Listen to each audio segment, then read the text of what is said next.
Более 100 лет назад Зигмунд Фрейд в эссе о нарциссизме описал этот механизм.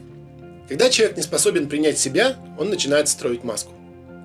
Там, где невозможно быть собой, возникает идеальное «я», образ, который отрицает страхи, желания, уязвимость.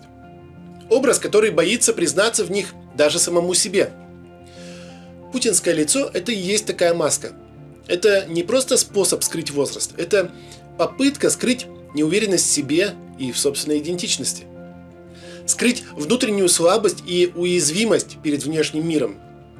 Эта маска выполняет защитную функцию. Лицо перестает быть отражением души и становится безликим фасадом.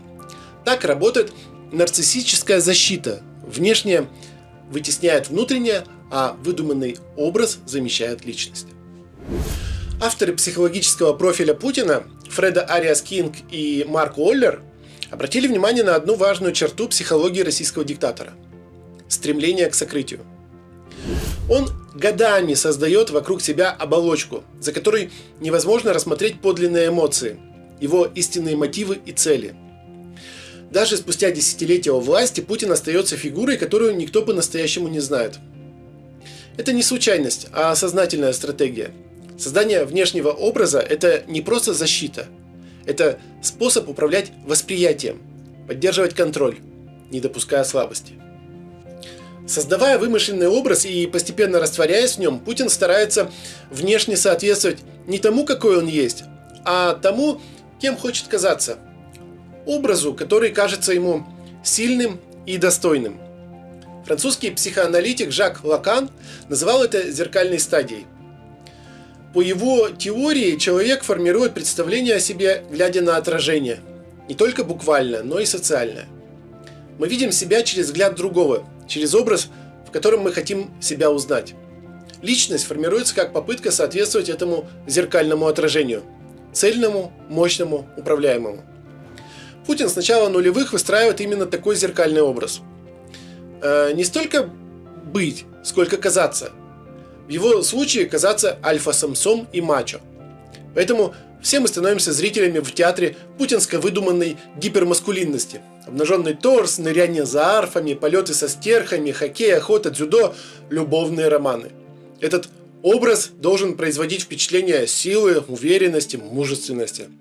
Но все лишь показывает, с кем мы имеем дело на самом деле. Гипертрофированная демонстрация мужественности почти всегда говорит о внутренней неуверенности в собственной идентичности. Как писал американский исследователь Майкл Киммел, там, где мужественность нужно доказывать каждый день, ее просто нет. Именно поэтому вокруг Путина выстроен культ силы, традиционных ценностей и показной гомофобии. Пресловутая путинская защита традиционных ценностей – это еще одна маска.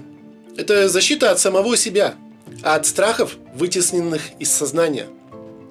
Закрытость личной жизни, отсутствие информации о настоящих партнерских отношениях, эмоциональная холодность и одержимость контролем.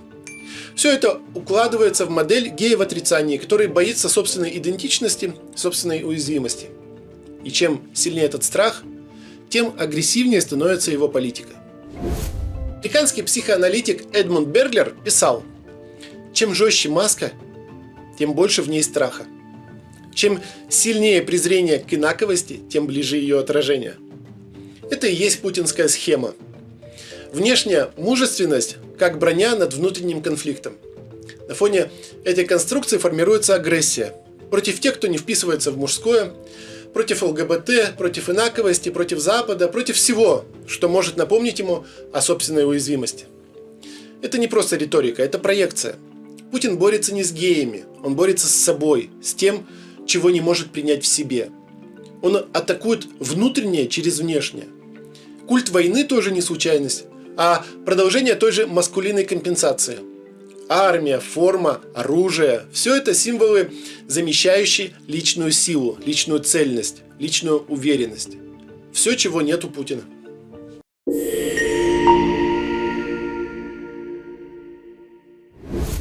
С каждым годом лицо Путина становится все более гротескным.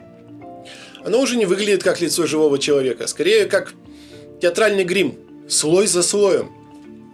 Мимика потихоньку исчезает, черты лица искажаются, кожа натянута, блестит. все чаще возникает ощущение, что перед нами маска, а не лицо. Восковая, неэмоционально обезличенная. Ближе не к человеку, а к клоуну. Но это не цирковой клоун. Это клоун из фильма ужасов. Клоун, который убивает. В медицине это состояние хорошо описано. Оно называется телесная дисморфофобия. Это клинический диагноз. При нем человек одержим своей внешностью, постоянно находит в себе недостатки, зачастую воображаемые или сильно преувеличенные. Он ищет способы их устранить. И снова. Одна операция – кратковременное облегчение, затем новая проблема и новый виток. Это замкнутый цикл. Дальше формируется психологическая зависимость от изменений. У нарциссически организованных личностей усугубляется стремлением соответствовать вымышленному идеалу.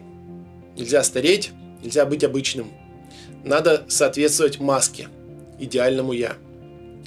Пластика превращается в поведенческую зависимость, аналогичную навязчивым ритуалам, как при обсессивно-компульсивных расстройствах. Чтобы понять, к чему в итоге может прийти лицо Путина, стоит обратиться к истории братьев Богдановых. Случая, который сегодня изучают не столько косметологи, сколько психиатры. Французские телеведущие русского происхождения Игорь и Григорий Богдановы начали с обычных, почти незаметных вмешательств. Немного ботокса, коррекция скул, увеличение губ. Но с каждым годом изменения накапливались. Лицо становилось все менее человеческим, все более сконструированным. Пластика перестала быть средством и стала смыслом. Итог – гротеск. Вздутые скулы, огромные губы, искаженная мимика, деформированные подбородки. Медицински это крайняя стадия эстетической деформации. Психологически это чистая водозависимость, в которой вмешательства утрачивают границы. Ни один хирург не мог их остановить, потому что проблема была не в лице. Путин семимильными шагами движется по тому же пути. И, судя по динамике, он уже не сможет остановиться, потому что остановка потребует признания и того, что внутри, и того, что снаружи. А в его случае это исключено. Мы видим это лицо каждый день. На экранах, в новостях, в пропаганде. Но на самом деле мы видим его финал.